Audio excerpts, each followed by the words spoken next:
जय हिंद दोस्तों, स्वागत है आपका हमारे YouTube चैनल स्मार्ट पाठशाला में। तो आज पॉलिटी का 32वां चैप्टर है जो राजभाषा है। अगर इससे पहले इस चैनल पर पहली बार विजिट किए हैं तो सब्सक्राइब कर लीजिए और प्लेलिस्ट में इससे पहले का सारा वीडियो मिलेगा, जाके MCQ लगाइए। और अलग अलग सब्जेक्ट का भी इस पे आएगा। जैसे अभी पॉलिटी ख़त्म होगा तो तुरंत ज्योग्राफी आएगा, फिर हिस्ट्री आएगा, हिस्ट्री का जो भी बचा हुआ है वो आएगा, फिर इकोनॉमिक्स आएगा, फिर फिजिक्स, केमिस्ट्री, बायोलॉजी, सारा चीज़ लाएंगे, ठीक है। और अगर आप लोग को फाउंडेशन भी चाहिए तो आप लोग बताइएगा, प्लीज़ कमेंट कीजिएगा, ताकि फाउंडेशन भी मेरे पास जो होगा आपको एक ही बार पढ़ना होगा। सारा कॉन्सेप्ट, सारा चीज़ एक ही व्यक्ति में, क्योंकि अलग अलग टीचर से पढ़िएगा फिर आपको पढ़ना पड़ेगा। तो चलिए स्टार्ट करते हैं। पहला क्वेश्चन है, भारतीय संविधान की कौन सी अनुसूची में क्षेत्रीय भाषाओं का उल्लेख है? क्षेत्रीय भाषाओं का उल्लेख है बोल रहा है, तो कौन सी अनुसूची में क्षेत्रीय भाषाओं का उल्लेख है? तो ये है 8वीं अनुसूची में। किसमें? 8वीं अनुसूची में। अगला देखते हैं। अगला है, भारत के संविधान की 8वीं अनुसूची में कितनी भाषाएं हैं? देखिए 22 भाषा है, ठीक है, लेकिन मूल रूप से 14 भाषा थी। पहला संशोधन हुआ 1952 में, जो कि सिंधी भाषा को जोड़ा गया। फिर दूसरा संशोधन 71वां संविधान संशोधन 1992 में हुआ, जिसमें कि 3 भाषा को जोड़ा गया, नेपाली, मणिपुरी और कोंकणी।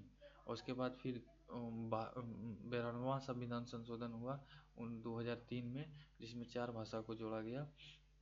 वो 4 भाषा था बोडो, डोगरी, मैथिली और संथाली। चलिए आगे देखते हैं। तीसरा नंबर, भारतीय संविधान के किस अनुच्छेद में राजभाषा संबंधित प्रावधानों का उल्लेख है? राजभाषा संबंधित प्रावधानों का उल्लेख 334 से 153 तक। अगला देखते हैं, भारत की राजभाषा है, भारत की राजभाषा है, सॉरी ये गलत हो गया, ये हो जाएगा 343 से 351, माफ कीजिएगा, जो उसमें भुला गए थे। राज्य की राजभाषा है, भारत की राजभाषा है हिंदी। अगला देखते हैं, भारतीय संघ की आधिकारिक भाषा के रूप में संविधान द्वारा किसे मान्यता प्राप्त है? संविधान के द्वारा किसे मान्यता प्राप्त है? हिंदी को। अगला देखते हैं, संविधान के किस अनुच्छेद के अंतर्गत हिंदी को राजभाषा के रूप में दर्जा प्रदान किया गया? तो कौन सा अनुच्छेद है जो हिंदी भाषा को? तो 343 का फर्स्ट। हिंदी देश की राष्ट्रभाषा है, लेकिन शासकीय प्रयोजन के लिए अंग्रेजी भाषा के प्रयोग को कब तक करने की अनुमति प्रदान की गई है? कब तक करने की अनुमति प्रदान? अनिश्चित काल के लिए, अनिश्चित काल के लिए। किसी भाषा को किसी राज्य की राजभाषा के रूप में अंगीकार करने का अधिकार किसे है? अंगीकार करने का अधिकार किसे? राज्य विधानमंडल को है। किसका है? राज्य विधानमंडल को। संविधान की 8वीं अनुसूची में सम्मिलित भाषाओं में निम्नलिखित में से कौन सी भाषा बोलने वाले सर्वाधिक हैं? बोलने वाले कौन सी भाषा सर्वाधिक है? तो बांग्ला सर्वाधिक है, तो बांग्ला। कौन सा है? बांग्ला। 10वां नंबर आते हैं, संविधान की 8वीं अनुसूची में सूचीबद्ध नियोक्ता में से कौन सी एक किसी राज्य की राजभाषा है? कौन सी एक किसी राज्य की राजभाषा है? उर्दू। निम्नलिखित में से किस राज्य केंद्र शासित प्रदेश में उर्दू को राजकीय की भाषा के रूप में अंगीकार किया गया है? क्या भाषा के रूप में अंगीकार किया गया है? तो जम्मू कश्मीर। निम्नलिखित में से कौन सी भाषा संविधान की 8वीं अनुसूची में नहीं है? 8वीं अनुसूची में नहीं है भोजपुरी। भोजपुरी 8वीं अनुसूची में नहीं है। डोगरी भाषा किस राज्य केंद्र शासित प्रदेश में बोली जाती है? डोगरी भाषा जम्मू कश्मीर में बोली जाती है। अगला देख, अगला, सिंधी को किस संवैधानिक संशोधन द्वारा संविधान की 8वीं अनुसूची में शामिल किया गया? तो ये 21वां संविधान संशोधन में शामिल किया गया। चलिए, भारतीय संविधान के सॉरी, प्रथम संविधान संशोधन उस टाइम बोल दिए थे ना, वो 21वां संविधान संशोधन था, माफ़ कीजिएगा, प्रथम संविधान संशोधन नहीं था। प्रथम संविधान संशोधन में आपका क्या बोलता है उसको, चलिए याद आएगा तो बताएंगे क्या था। 9वीं अनुसूची को जोड़ा गया था, हाँ ठीक है। भारतीय संविधान के अनुच्छेद 344 के तहत प्रथम राज्य की भाषा आयोग का गठन हुआ था। आयोग का गठन हुआ था 1955 ईस्वी में बीजी खेर की अध्यक्षता में। बीजी खेर की अध्यक्षता में 1955 में गठित राजभाषा आयोग के प्रथम अध्यक्ष कौन थे? प्रथम अध्यक्ष कौन थे? बीजी खेर थे, बीजी खेर। देखिए यहाँ पे जो है ना, ये 21वें संविधान संशोधन 21वां था, ठीक है। सिंधी भाषा को जो जोड़ा गया था, प्रथम हम बोल दिए थे, प्रथम में 9वीं अनुसूची को जोड़ा गया था 1952 में, 1951 में, 1951 या 52 ऐसे कुछ था। चलिए, संविधान के किस अनुच्छेद में यह व्यवस्था किया गया कि प्रत्येक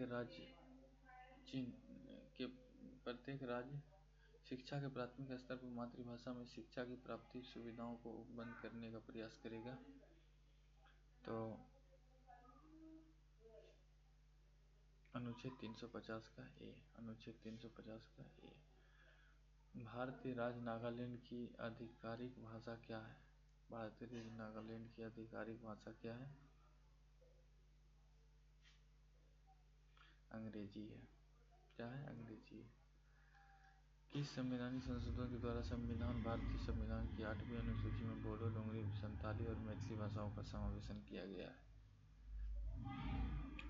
तो ये 21वां संविधान संशोधन बोडो, डोगरी, मैथिली और संथाली को 52वां था, 51वां था। 52वां संविधान संशोधन था, 51वां नहीं। कौन सा था? 52वां। 2003 में हुआ था। कब? 2003 में। ऑप्शन डी पे कौन सी भाषा हमारे संविधान की 8वीं अनुसूची में सम्मिलित नहीं है? तो कौन सी भाषा 8वीं अनुसूची में सम्मिलित नहीं है? अगर जानते हैं तो बताइए। राजस्थानी नहीं है। निम्नलिखित में से किस भाषा को संविधान की 8वीं अनुसूची में सम्मिलित नहीं किया गया जबकि वह एक राज्य की भाषा है? तो कौन सा है? अंग्रेजी। अंग्रेजी भाषा, अंग्रेजी नहीं, सिंधी। निम्नलिखित में से किस भाषा को, हाँ अंग्रेजी ही है, ठीक है ठीक है ठीक है, अंग्रेजी ही है। संविधान की 8वीं अनुसूची में 21वें संविधान संशोधन द्वारा निम्नलिखित में से कौन सी भाषा जोड़ी गई? कौन सी भाषा जोड़ी गई?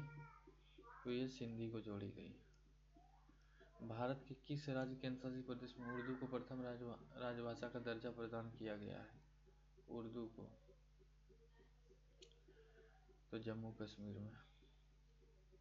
इसमें जम्मू कश्मीर में। आठवें परिशिष्ट का संबंध है, 8वें परिशिष्ट का संबंध है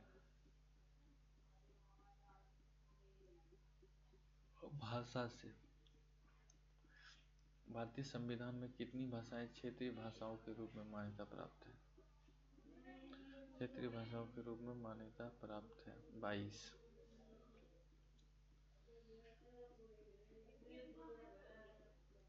भारतीय संविधान की 8वीं अनुसूची में कौन सी भाषा वर्ष 2003 में जोड़ी गई है? कौन सी भाषा वर्ष 2003 में जोड़ी गई है? संथाली, मैथिली और संथाली। अगला देखते हैं। अगला के लिए हम थोड़ा सा ये कर देते हैं आपको, ये आइए, उसके बाद थोड़ा स्क्रॉल करते हैं क्योंकि 2 ही क्वेश्चन है तो उसके लिए क्या ही देखना। ये रहा 2 क्वेश्चन। वो तो पहला है, निम्नलिखित में से कौन सी भाषा भारतीय संविधान की 8वीं अनुसूची में उल्लेखित नहीं है? तो कौन सी भाषा जो उल्लेखित नहीं है? तो अंग्रेजी नहीं है। भारतीय संविधान के 21वें संशोधन में कोंकणी, मणिपुरी और नेपाली भाषाओं को अनुसूची में शामिल किया गया था। 21वें संशोधन में कोंकणी, मणिपुरी और नेपाली भाषाओं को अनुसूची में शामिल किया गया था। 8वीं। 8वीं अनुसूची में शामिल किया गया था। 21वें संशोधन था। चलिए, तो ये इतना ही क्वेश्चन था। 28 ही क्वेश्चन था इस चैप्टर में, जो कि राजभाषा है। तो चलिए इसको यहीं पे समाप्त करते हैं। अगर इस चैनल को अच्छा लगा, पहली बार विजिट किए हैं, तो सब्सक्राइब कर लीजिए। आने वाला टाइम पे इस पे सारा चीज़ आएगा, अलग अलग सब्जेक्ट का भी आएगा और फाउंडेशन बैच भी आएगा कुछ टाइम बाद। तो आप लोग कमेंट कीजिए कि फाउंडेशन आना चाहिए, तो आएगा। आप लोग पढ़ना चाहते हैं तो कमेंट कीजिए। चलिए मिलते हैं नेक्स्ट वीडियो में, तब तक के लिए जय हिंद, जय भारत।